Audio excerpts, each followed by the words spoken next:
Alors, aujourd'hui, nous allons apprendre à tester une égalité. Voici une égalité. 5 fois x plus 8 égale 28. Cette égalité est-elle vraie pour x égale 4? Nous voyons que dans notre égalité, nous avons deux parties. 5 fois x plus 8 et la deuxième partie, celle qui est à droite du signe égal, 28.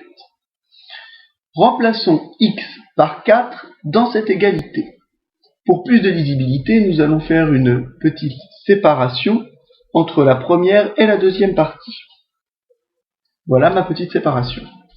Remplaçons x par 4 dans la première partie. 5 fois 4, puisque je remplace x par 4, plus 8. Remplaçons maintenant x par 4 dans la deuxième partie. Nous voyons que dans cette deuxième partie, il n'y a pas de x. Donc nous n'allons pas en inventer un. Il n'y est pas, donc nous laissons 28. Faisons maintenant les calculs.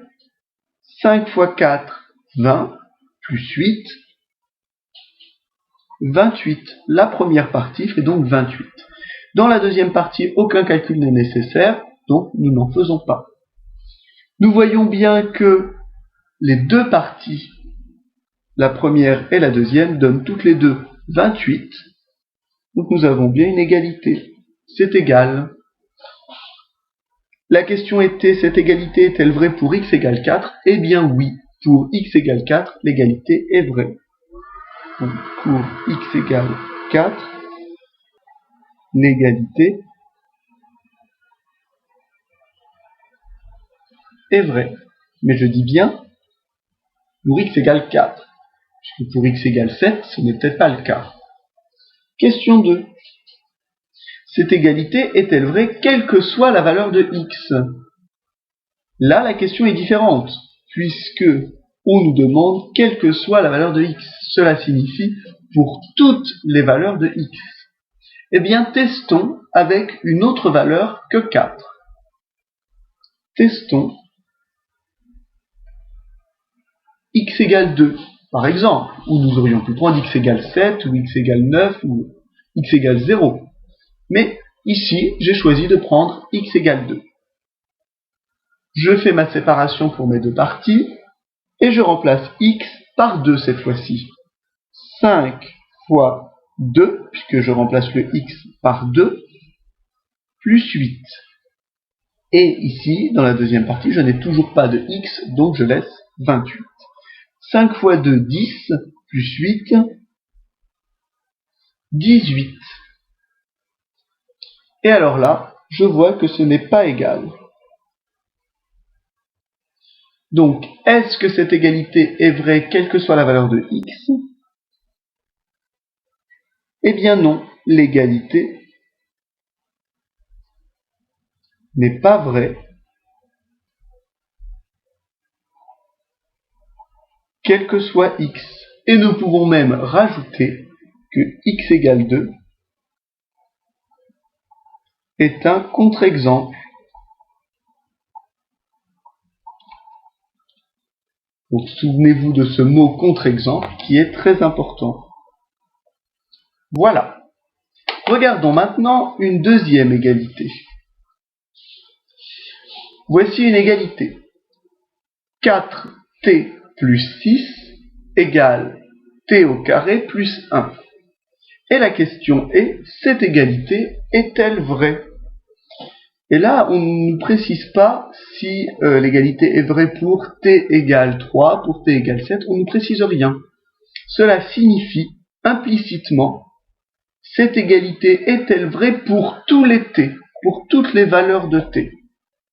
Donc, ici, quand on nous précise rien, cela signifie pour toutes les valeurs de t, ou de x, hein, ça dépend de la lettre. Donc ici, comme c'est t, cela signifie pour toutes les valeurs de t.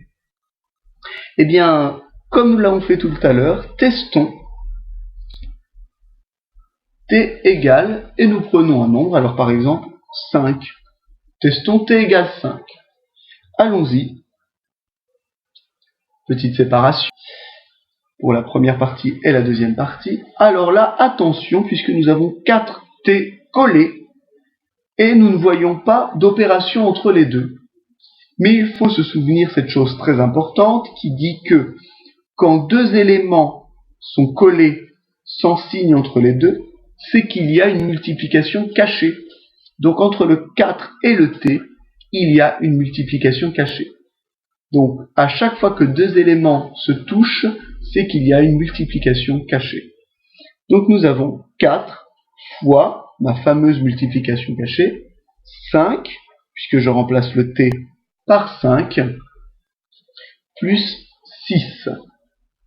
Dans la deuxième partie, nous avons t au carré.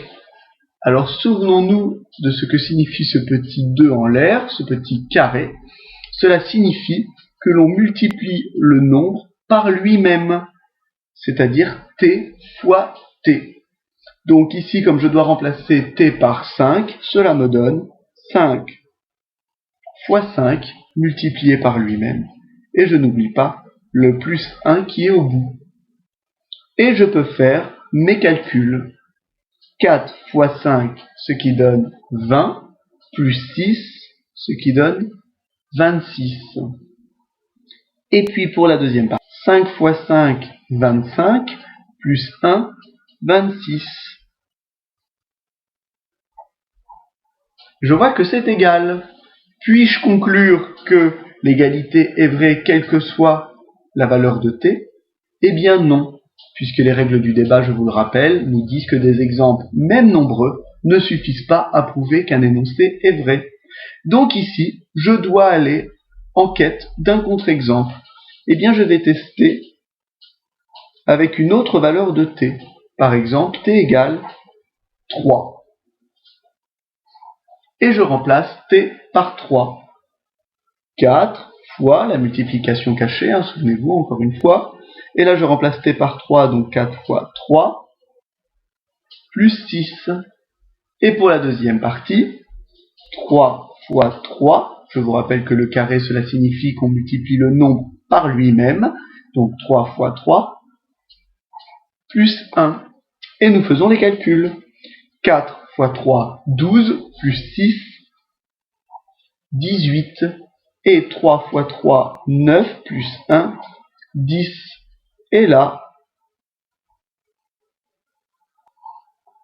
ce n'est pas égal. Donc est-ce que cette égalité est vraie? Eh bien non. Cette égalité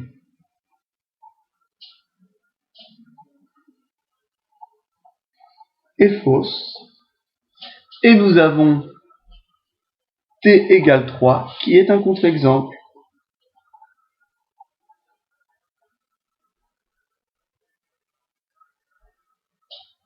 Voilà. Souvenez-vous bien des multiplications cachées quand deux éléments se collent sans opération visible. Et souvenez-vous que au carré signifie que l'on multiplie le nombre par lui-même. Voilà, il ne me reste maintenant plus qu'à vous dire bon courage et à vous dire à bientôt.